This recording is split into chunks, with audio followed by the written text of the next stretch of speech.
Hello guys, magandang araw sa inyong lahat. Welcome back sa aking YouTube channel. So ngayon guys, meron akong gagawin na home service. Ito, Samsung. So yung guys, ang problema nito, yan o, nagpi-flicker siya. Yan. So pagka may picture na siya, nakaka-distract sa panonood. So titingnan natin guys yung model.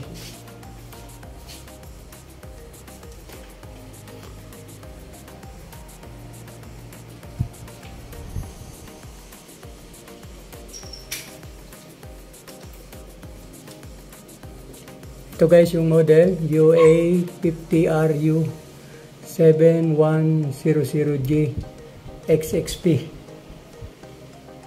Okay, so smart TV. So yan guys ang problema. Yan. Okay, so bubuksan ko na guys. So ito guys ay scrollless.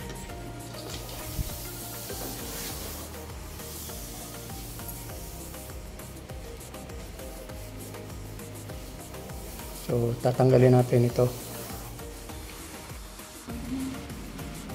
Okay, so guys, nabuksan na natin yung unit. So, bali, ito yung laman sa loob. Ito yung power supply. Yan. Okay, so yung kanyang backlight dito nakakabit. Then, ito yung supply papunta sa mainboard.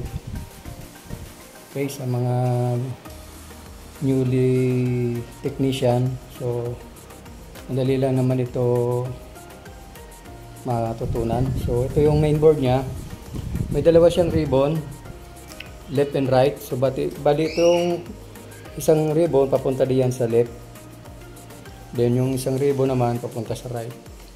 So bali dalawa itong ate.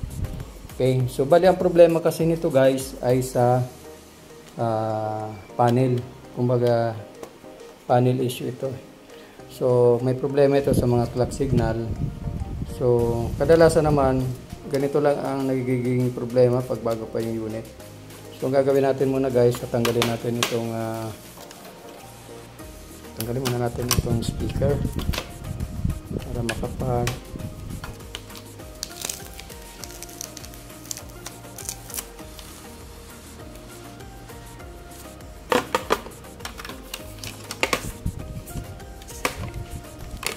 okay.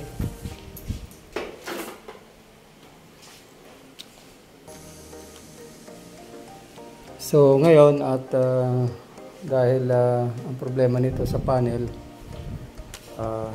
may supply naman siya, normal naman yung mga supply nito, yung kanyang mga BGL, BGH.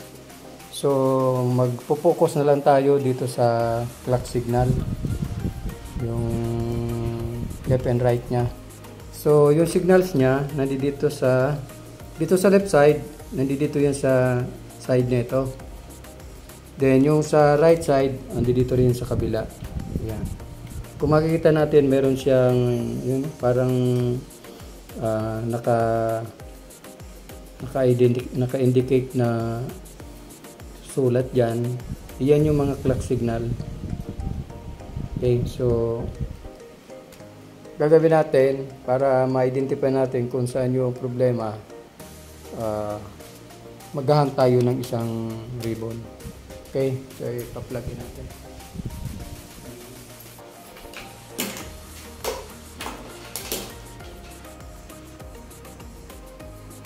Okay, so maghahang muna ako sa left side. Ito, tanggalin ko muna ito.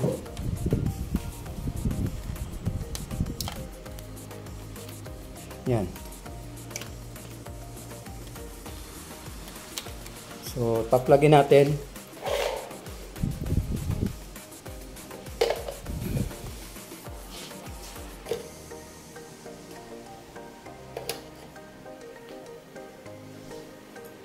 Okay, so yun, may backlight siya.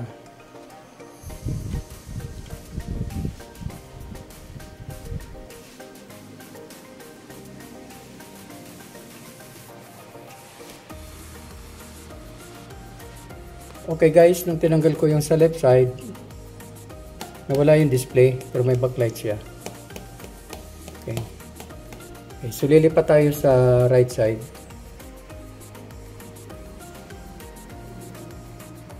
Okay, so ito naman guys ang tinanggal natin, yung sa right side. Papunta yan dito sa right side. Ayan. Tingnan natin kung may display siya. Plug in ko.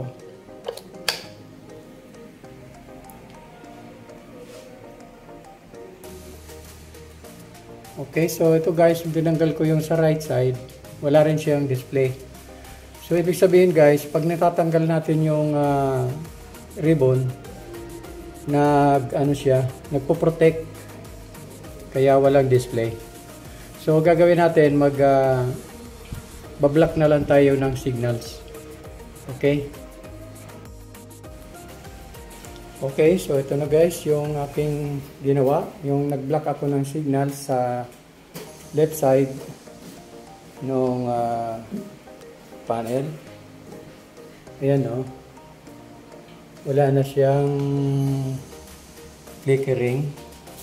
Okay, so malinis na malinis. Pati yung guys, yung dito sa kabila, malinis siya o. Pino.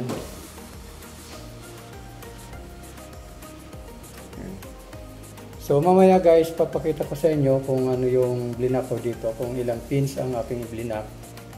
Kasi hindi pa ito naka-cover. Tinesting lang natin ito ng mga 30 minutes para malaman natin kung magkakaroon pa siya ng flickering. So kanina kasi nung tinesting natin ito, 10 minutes lang, 15 minutes lang nagkaroon na siya ng flickering. So ngayon, tagal na namin tinitesting, mga 30 minutes na itong tinitesting namin pero wala na siyang flickering. So guys, mamaya ipapakita ko sa inyo yung blinak ko dito na clock signal. Okay? Okay, so ito guys yung ipapakita ko sa inyo yung blinak ko na signals dito sa left side ng panel. Ito yung ribbon sa left. Ayan yung blinak ko. So tingnan natin dito sa pins. Yan. Yan. Nagbilang ako ng 1 to 12. Tapos, after ng 1 to 12, nag-block ako ng 18 pins. Yan. Yan, 18 pins yung blinak ko na yan. Oh. Okay. Kita naman guys. Oh. So, yan ang ating ginawa. Okay. So, ngayon guys, ibapalit na natin.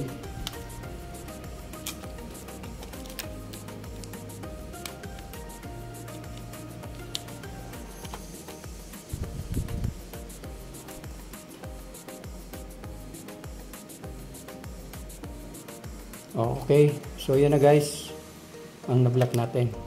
So, ngayon guys, tatakpan ko na lang ito. Then, para ma-final check natin. Okay? Okay, so ito na guys. Naikabit ko na sa wall. Okay. So, nagawa natin yung problema nito. Okay. So, maraming salamat doon sa may-ari. Ito si Sergio. Siya yung may-ari nitong unit. Okay? So, guys, maraming salamat sa inyong panonood ng ating video.